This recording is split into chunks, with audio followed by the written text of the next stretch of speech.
Pessoal, vamos a mais um vídeo falando sobre métricas do Bitcoin, de outras criptomoedas e métricas em geral do mercado cripto e métricas a respeito de carteira, blockchain, métricas da rede e por aí vai. Então, sem mais enrolação, vamos para o vídeo. Hoje nós vamos falar a respeito de métricas no site Messari. Então, nós temos várias métricas aqui, como vocês podem ver. Nós vamos aqui primeiro em Market e vamos nas métricas de Pricing, que vai ser nada mais nada menos do que o preço do Bitcoin. Nós temos aqui também Volume. Aqui no Volume nós temos atrás o gráfico do Bitcoin, do preço do Bitcoin. E em azul nós temos o volume negociado. Eu posso ver, além do Bitcoin, outras criptomoedas, tá certo? Eu posso vir aqui e colocar Ethereum, por exemplo, e aí eu vou ver o volume da Ethereum. Diferente de outros sites, os quais só tem informações do Bitcoin, o Messari tem informações de várias criptomoedas. Isso é algo bem bacana. Mas, como o Bitcoin é principal, nós vamos ver os diferentes indicadores no Bitcoin e não em outras criptomoedas. Mas se você se interessar por alguma outra criptomoeda em específico, você vai lá e vê os dados, os indicadores específicos dessa criptomoeda, tá certo? Então, sem enrolação, vamos continuar o vídeo. Nós temos aqui a capitalização de mercado do Bitcoin, temos o market cap realizado, a dominância do market cap, ou seja, o quanto o Bitcoin representa de todo o mercado de criptomoedas. Então ele chegou aqui a representar 47% de todo o mercado de criptomoedas. Ele chegou até a ser um pouquinho mais, 47, quase 48%. E hoje ele representa 40% do mercado de criptomoedas. Se eu pegar o Ethereum aqui, por exemplo, nós vamos ver que ele representa 20% do mercado de criptomoedas. E se eu pegar outra criptomoeda, por exemplo, o BNB, nós vamos ver que ele representa 4,5% do mercado de criptomoedas. Então isso é interessante para a gente entender qual que é o peso que cada criptomoeda tem dentro de todo o universo de criptomoedas. Tá certo? Vamos ver aqui o NVT ajustado do Bitcoin. O NVT é uma métrica a qual eu já falei em outro vídeo.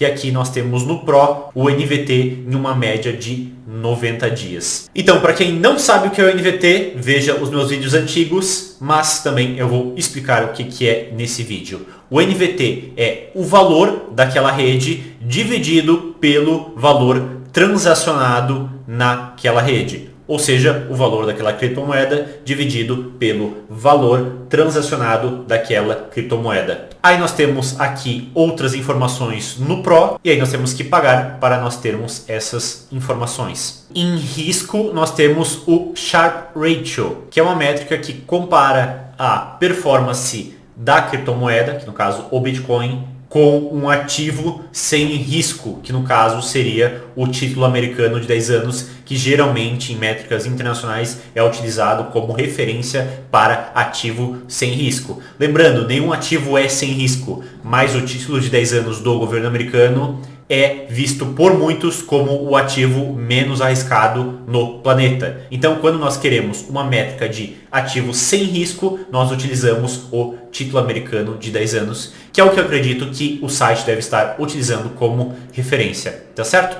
Então vamos ver agora a volatilidade. Em volatilidade, nós vamos ter de forma anualizada o desvio padrão do Bitcoin. Quanto menor a volatilidade de algum ativo, esse ativo vai ser visto geralmente como um ativo com menor risco, e quanto maior a volatilidade de um ativo, ele vai ser visto como um ativo de maior risco. E também é importante você saber a volatilidade de um ativo para saber quando você compra e quando você vende esse ativo. Porque se um ativo varia em média 30% ao ano e ele cai 5% e você pensa que ele está barato, talvez ele não esteja barato, mas quando ele cair 30%, aí sim talvez ele vai estar barato, porque 5% para um ativo qual flutua 30% ao ano, o qual tem um desvio padrão, digamos, de 30% ao ano, seja para cima ou para baixo, não é muita coisa. Agora, se ele cair 30, 40, 50% ao ano, opa, aí talvez sim seja um bom momento para comprar. E se ele subir 30, 40, 50%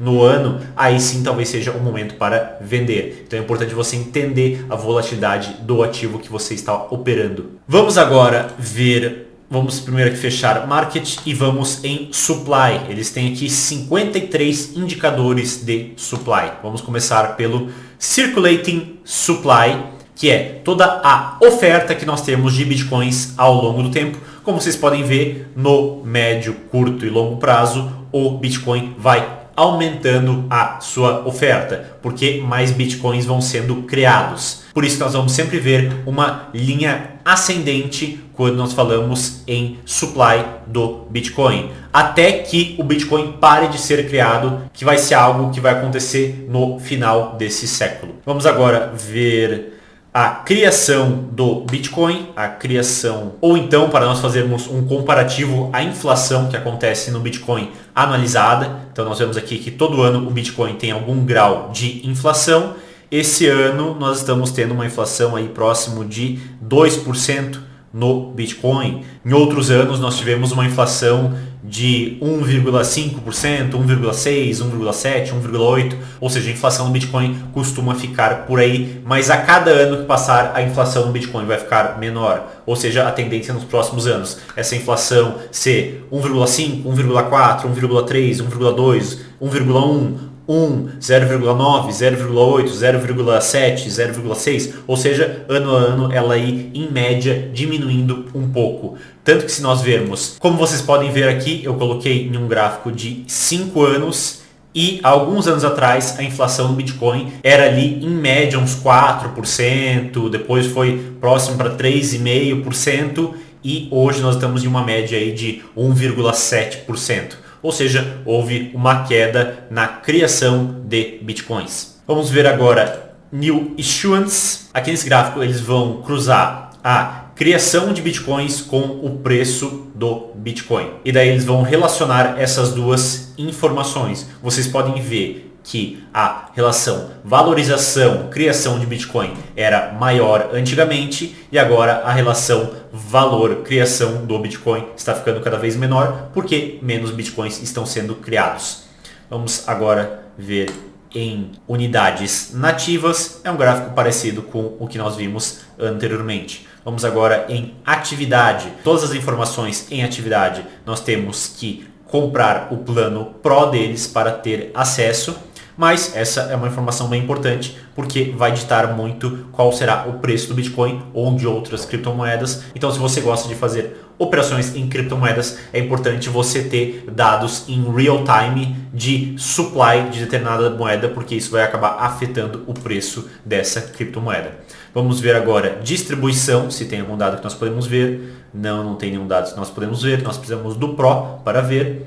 Vamos agora em probabilidade, também precisamos do Pro para ver. Se eu clicar aqui, ó, vai aparecer uma tela embaçada, nós não vamos conseguir ver o gráfico desse indicador, mas nós temos sim aqui as informações em inglês do que esse indicador está medindo. Então, se você quer operar criptomoedas, esse tipo de informação é uma informação importante. Vamos agora em mineração, em supply, especificamente na aba de supply. E aqui nós temos o supply, a soma dos balanços de todas as entidades mineradoras em dólares. Aqui nós temos a informação do supply. Vamos ver agora as informações de hash rate. Aqui nós temos o gráfico da hash rate nos últimos 5 anos. Vamos ver aqui no último ano a hash rate subindo e ao longo de toda a história uma hash rate aumentando, ou seja, o poder computacional da rede aumentando. Vamos agora ver a dificuldade na mineração dos blocos do Bitcoin e nós podemos ver que ao longo do tempo essa dificuldade na mineração dos blocos do Bitcoin vai também aumentando.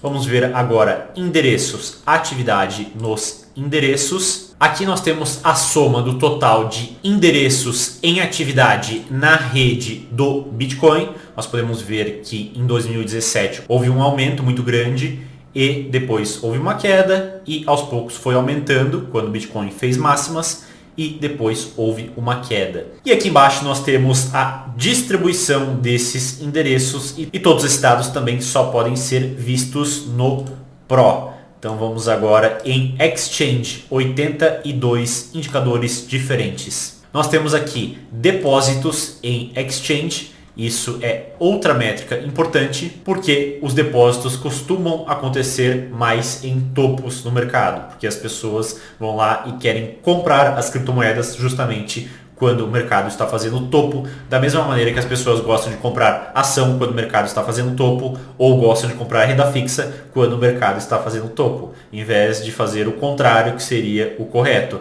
Elas gostam de ficar comprando topo e vendendo fundo, porque elas compram não porque elas fazem uma análise do que é certo, do que é errado ou do momento de mercado. Elas compram algo porque todo mundo está falando de determinada criptomoeda, de determinada ação, ou todo mundo está falando da renda fixa, e aí é nesse momento, que é o pior momento para ela investir, que ela investe nesses ativos. Bem, vamos então em depósitos em Exchange em unidades nativas. Ou seja, aqui nós estamos desconsiderando as trocas de exchange para exchange. Ou seja, de uma bolsa de bitcoins, de uma corretora de bitcoins para outra corretora de bitcoins. Nós estamos nesse dado desconsiderando esse tipo de informação. Aqui nós temos os dados de depósitos considerando as exchanges. Aqui nós temos os dados de depósitos considerando exchanges em unidades nativas. Vamos ver agora o volume de resgates feitos nessas exchanges. Esse é um dado interessante, principalmente para olhar topo, porque em momentos em que há um resgate muito grande, são momentos em que também está havendo um topo no mercado. Tirando aqui em janeiro de 2022, onde houve aqui um fundo e houve um resgate. Nós vemos grandes resgates acontecendo em altas do mercado. Aí nós temos aqui o mesmo dado em unidades nativas, considerando exchanges, desconsiderando exchanges, mais ou menos o que nós vimos antes também.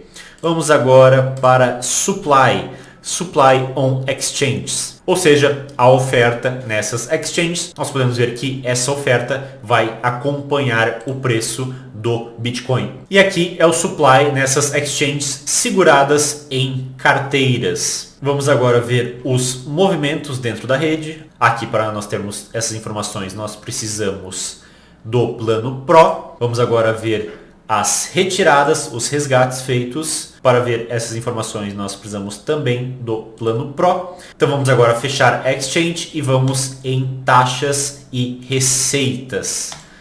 Taxas totais. Aqui nós temos o valor total de taxas pagas para os mineradores. Nós podemos ver que quanto maior o preço do Bitcoin, maior tende a ser as taxas pagas. E aqui nós temos as taxas totais em unidades nativas. Ou seja, aqui nós temos as taxas pagas em transações, não incluindo a emissão de novas criptomoedas. Agora vamos ver aqui a média dos custos de transação. Nós podemos ver que em 2017, final de 2017, nós tivemos uma alta muito grande nos custos de transação. E nós tivemos também aqui em março de 21 uma alta muito grande nos custos de transação. Março e abril, na verdade. Vamos ver aqui mais informações. Nós temos as receitas dos mineradores. Nós podemos ver que as receitas dos mineradores vêm caindo desde outubro do ano passado. Infelizmente, ele só tem esse dado no curto prazo, no último ano, basicamente. Seria legal se eles tivessem esse dado ao longo dos últimos 10 anos, por exemplo, para nós conseguirmos comparar qual vem sendo a receita dos mineradores de Bitcoin. Vamos ver aqui em unidades nativas, vamos ver se dá para ver mais em longo prazo. 5 anos, deixa eu colocar em todo o período. Nós temos aqui desde 2009 esse dado. E nós podemos ver que desde 2010 as receitas dos mineradores vêm caindo. Vamos agora ver a atividade na rede do Bitcoin. Vamos começar pelo volume transacionado na rede do Bitcoin. Nós podemos ver que geralmente quando há altas no mercado o volume transacionado aumenta e quando há quedas no mercado o volume transacionado diminui. O que puxa o que? Será que o volume transacionado puxa as altas ou será que as altas puxam o volume transacionado? Essa é uma pergunta interessante. Eu acredito que o volume transacionado vai puxar as altas e é por isso que nós temos que acompanhar o volume transacionado das criptomoedas, justamente para entender se essa criptomoeda provavelmente nos próximos dias ou até nos próximos minutos, dependendo do time frame que você usa para fazer essas operações, se essa criptomoeda vai cair ou vai subir, tá certo? Agora nós temos aqui o valor transacionado ajustado. O volume ajustado parece ser até mais interessante do que o volume transacionado não ajustado. Como vocês podem ver, parece que ele consegue antecipar um pouquinho mais, tanto altas quanto quedas no mercado. Nós vemos que geralmente, quando aumenta o volume transacionado, nós temos uma alta no mercado. Mas também nas quedas, como nós podemos ver aqui em abril de 2022, nós geralmente também temos um volume transacionado grande, porque é muita gente estopando posições e dando liquidez para o mercado. Isso acaba aumentando, acelerando e tornando mais agressiva essa queda, que é a mesma coisa que aconteceu na crise de 2008 ou na crise de 2020 nos mercados financeiros. Os bancos, as instituições, os fundos começam a estopar as suas posições porque o risco fica muito grande. Isso acaba colocando gasolina no fogo da crise e com isso há um aumento, há uma aceleração na queda do mercado. E nas criptomoedas não é diferente. Vamos ver agora o volume transacionado médio, outro dado interessante, parecido com os dados anteriores. Vamos ver aqui a contagem de transações. Aqui na contagem de transações, nós temos o número de transações as quais foram iniciadas, mas que talvez foram concluídas ou não. Depois nós vamos ver o dado só das transações concluídas.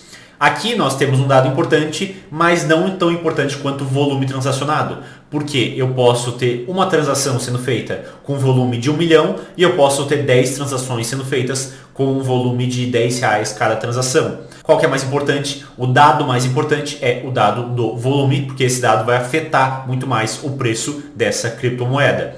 A quantidade feita é importante, mas o volume é ainda mais importante. E aqui nós vamos ter o dado das transações finalizadas, ou seja, essas transações começaram e foram terminadas. Houve efetivamente a transação. Esse é um dado mais importante na minha visão do que só a intenção de novas transações. Tá certo? Vamos agora ver se há outra informação. Como vocês podem ver, só tem outras informações no Pro. Vamos agora em contratos. Aqui também só tem informações no Pro. Vamos agora em blocks. Nós temos aqui block count. Em block count nós temos a soma de blocos criados por dia. Nós podemos ver que a soma de blocos criados por dia ficou mais ou menos estável nos últimos anos no Bitcoin. Vamos ver agora o tamanho dos blocos. Nós podemos ver que ao longo do tempo houve um aumento no tamanho dos blocos e vamos ver agora o tamanho médio dos blocos e também houve um aumento no tamanho médio dos blocos criados na rede do Bitcoin. Vamos ver se tem outra informação. Não tem. Vamos agora para o TXO, todas as informações só no Pro também, e vamos para social. A quantidade de inscritos no Reddit de determinada criptomoeda. Nós podemos ver que esse dado começa a ser contado desde setembro de 2021, mais ou menos. Deixa eu colocar aqui de novo. Desde junho de 2020 ele começa a ser contado. Nós podemos ver que o Bitcoin vem aumentando muito e Reddit Active Users. E aqui nós vamos ver outro dado de social do Bitcoin. Esses dados são importantes de social porque quanto mais pessoas estão inscritas em fóruns a respeito de determinada criptomoeda, seguem a página da criptomoeda, seguem a equipe que criou ou a qual dá sustentação para a rede daquela criptomoeda, quanto mais pessoas estão interessadas nessa criptomoeda, estão interessadas nesse projeto, a tendência de haver uma valorização nessa criptomoeda é maior. Vamos pegar outra criptomoeda para nós termos aí uma segunda visão a respeito da questão de social de uma criptomoeda. Então vamos pegar o Ethereum, segunda maior criptomoeda, para nós termos uma noção como está a atividade, como está o social da Ethereum. Podemos ver que em momentos em que há uma alta forte, parece que há um aumento na atividade, mas também há momentos onde há uma queda nessa atividade. E aí também pode ser influenciado pelo próprio site, porque eu não sei se mais pessoas ou menos pessoas estão utilizando o Reddit. Pode ser que as pessoas estão utilizando outras plataformas, estão utilizando outros meios para falar sobre determinada criptomoeda. Por isso que esse dado de social da Messari não é tão bom. O ideal seria eu agregar várias plataformas sociais, de alguma forma tentar calcular qual que está sendo o número de pessoas falando a respeito de determinada criptomoeda. Nós precisaríamos de um dado melhor estruturado a respeito dessas informações. Bem, pessoal, eu falei aqui sobre todos os indicadores que nós temos na plataforma Messari, tá certo? E eu vou finalizar o vídeo por aqui. Espero que vocês tenham gostado, espero que vocês tenham entendido. Um abraço e até a próxima.